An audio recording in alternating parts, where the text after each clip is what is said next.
V-Ray Vision is Chaos's real-time rasterized viewer. With Vision, you can explore your scenes on the go, create quick previews, animations, and a lot more. Let's look at some of the ways our vision makes it easier to bring your vision to life. We'll start with setting up a generic material for an override and turning V-Ray Vision on. Now that our scene is loaded into Vision, we can see that everything is textured with our basic gray material. Let's turn Override off so we can see the actual shaders that we have. Vision will take a moment to load all the shaders and we can move on to exploring our scene in real time. We can orbit our model, pan and zoom, switch through different views, and adjust our exposure from V-Ray's render settings by tweaking the EV in the camera rollout. If we have a hard time adjusting the EV, we can always count on V-Ray to do the job for us.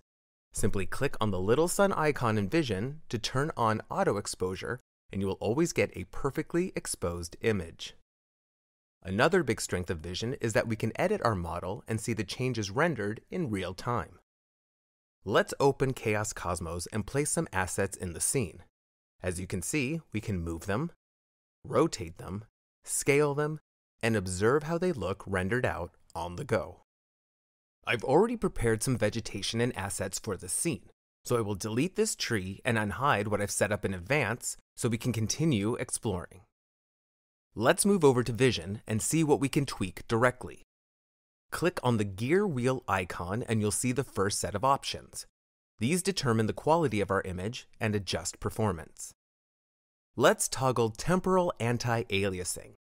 Look how the edges of the objects become more jagged when AA is off, especially the leaves of the trees. Next, we can adjust shadow quality, which will determine the level of detail when calculating shadows. If we choose low quality shadows, Vision uses a lower filtering setting for the shadows, and the shadow map is downscaled while we interact with our project, giving us better responsiveness. Medium shadow quality uses better filtering, but still has some optimizations. The high settings gives us the best filtering setting for shadows, and it can also simulate soft shadows by taking into account the sun size parameter. Last but not least, check High Quality Cosmos Assets. To see the difference that this makes, we need to reset the live link between SketchUp and Vision. Let's explain how this works. Every Cosmos Assets has LODs, or levels of detail, stored within it. There is a very basic version of each Cosmos asset, a medium detailed version, and a highly realistic version.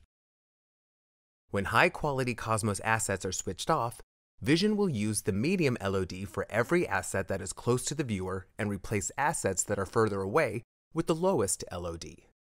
This way, we have a more responsive experience. When we turn high-quality Cosmos assets on, every Cosmos asset will be represented by its highest LOD.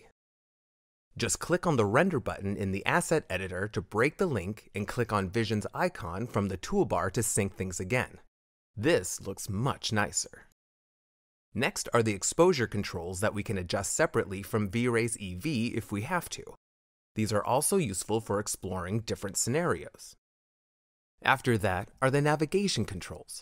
By default, Vision has the same navigation as SketchUp, but also comes with one additional option: the fly mode. Let's enable that by filling the checkbox or using the tab key on our keyboard. Now we can adjust the speed control so we can move slowly through our scene.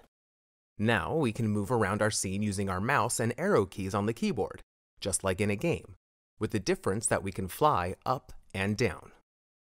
Okay, let's reset the camera position by clicking on one of the views that we have saved in SketchUp and continue to explore the settings in Vision. On the right, we have color corrections, which gives us the option to use sRGB color space, and if we want, we can apply an ACES curve for a more contrasting look out of the box, and also adjust exposure, contrast, saturation, etc. on the go.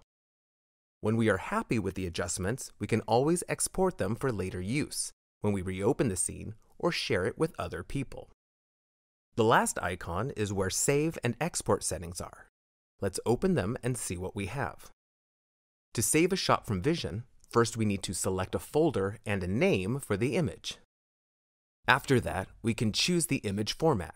In this case, the default PNG works great.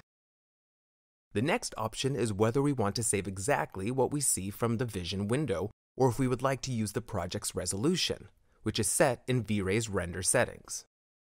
For this one, I will use the project resolution. If we need to export a larger image, we can simply dial in the scale for our render.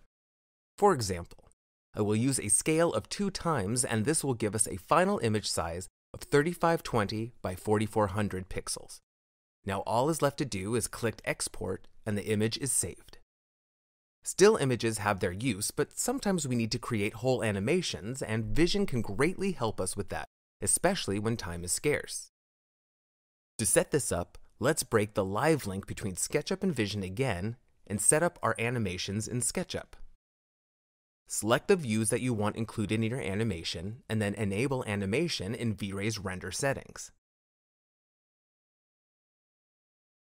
Now, when we start Vision, we can see there is a timeline on the bottom of the window.